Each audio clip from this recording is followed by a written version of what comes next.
So if you find you're unable to get into a deep squat without having your torso come forward, there might be many reasons why this is happening.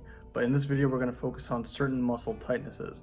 And we need to realize when we're talking about muscle tightness, we're talking about inactive and active, overactive muscles and how they play a part in limiting your mobility once you get into that deep squat. So here we're going to focus on those overactive muscles and how we can release them, particularly the calf, the quad, the TFL, and the glute region.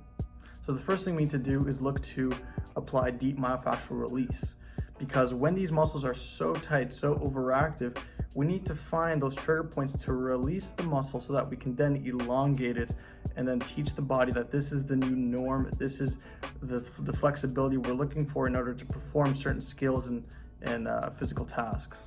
So you can either use a lacrosse ball, any other smaller ball like a tennis ball. It all depends on the amount of pressure you can withstand. So I'm going to use this, or you can use a foam roller. So I'll show you how to do both. First things first, we're going to foam roll the quad here. So the first thing you have to do is put yourself in a position where you'll be able to foam roll the full quadricep muscle. Once you've done that, you're going to go back and forth about 10 times. After doing that, you're going to want to slow down and try to find the spot that is the tightest. Once you've found that spot, stop and hold that position. What you can even do is lift up the opposite leg to apply more pressure if need be to the working area. Hold that for about 15 to 20 seconds. If you need a little more specificity on a trigger point, now's the time to grab your lacrosse ball or tennis ball and just dig into it. You're going to want to hold this position for about 30 seconds to a minute and just let the ball do the work.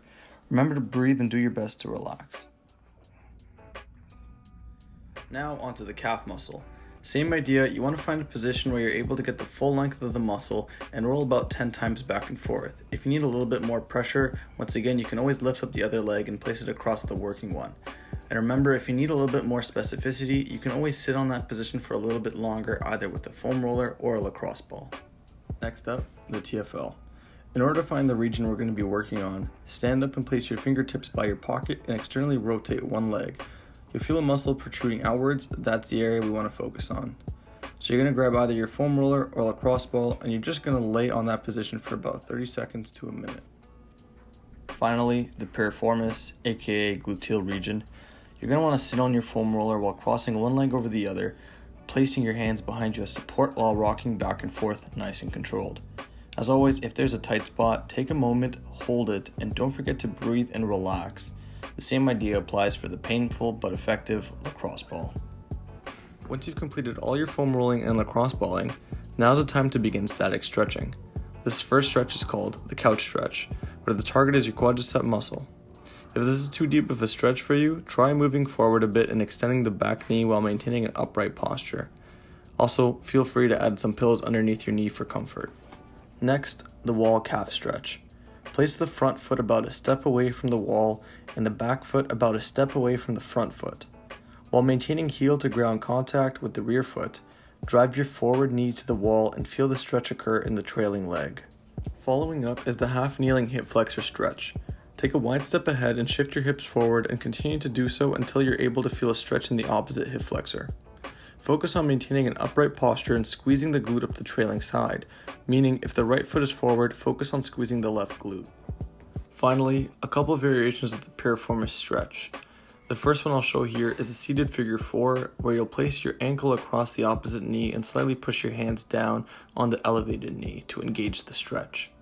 If you don't have much success with this stretch, you can go on a bed, couch, or a bench if you have one and complete the stretch as shown here in the second clip.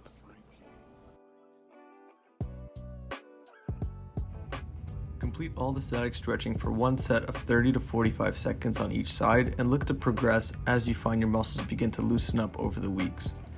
Hopefully this video helps and you can see and feel yourself squat properly.